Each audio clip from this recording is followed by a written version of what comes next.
एक बार की बात है, एक छोटे से गांव में नीलू नाम का लड़का रहता था। वह मेहनती था पर मुश्किलों से डरता था। एक दिन गांव के चौपाल पर एक रहस्यमयी साधु आए। उन्होंने कहा, जिसे अपनी हर समस्या का हल चाहिए उसे पहाड़ की चोटी से जादुई पानी लाना होगा, लेकिन वहां पहुंचने के लिए 3 परीक्षाओं को पार करना होगा।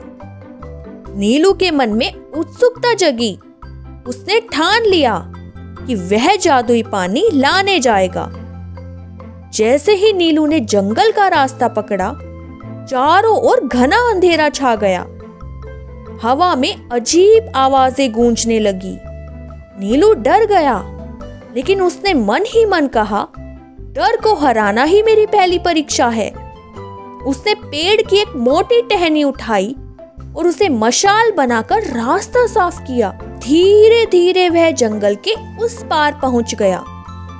जंगल के बाद नीलू को एक घायल हिरण मिला। हिरण दर्द से कर्रा रहा था। नीलू को जल्दी चोटी तक पहुंचना था, लेकिन उसने अपना समय हिरण को बचाने में लगाया। उसने हिरण के घाव पर जड़ी बूटी लगाई और उसे पानी पिलाया। हिरण ने कहा, तुमने मेरी मदद की, इसीलिए मैं तुम्हें आगे का रास्ता दिखाऊंगा। हिरण ने नीलू को एक गुप्त रास्ता बताया, जिससे वह जल्दी नदी तक पहुंच गया। नदी के पास पहुंचते ही नीलू ने देखा कि वहां एक तेज बहाव था। उसे पुल बनाने में बहुत समय लगने वाला था, लेकिन उसने धैर्य नहीं खोया। उसने धीरे धीरे पत्थरों और लकड़ियों से पुल बनाया। उसके पास से बहती हवा ने जैसे कहा, सच्ची मेहनत का फल हमेशा मीठा होता है। और नीलू नदी पार कर गया। आखिरकार नीलू पहाड़ की चोटी पर पहुंचा। वहां उसने एक झरना देखा, जिसमें से सुनहरी रोशनी निकल रही थी।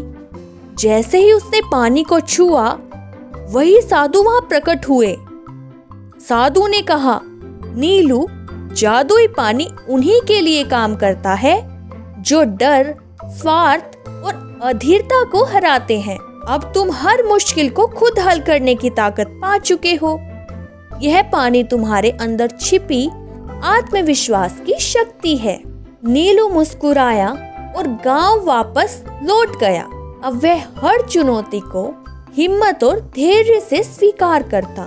इससे हमें यह सीख मिलती है, डर, स्वार्थ और अधीरता पर काबू पाने से हम जीवन में हर कठिनाई को पार कर सकते हैं। असली जादू हमारे खुद के अंदर होता है।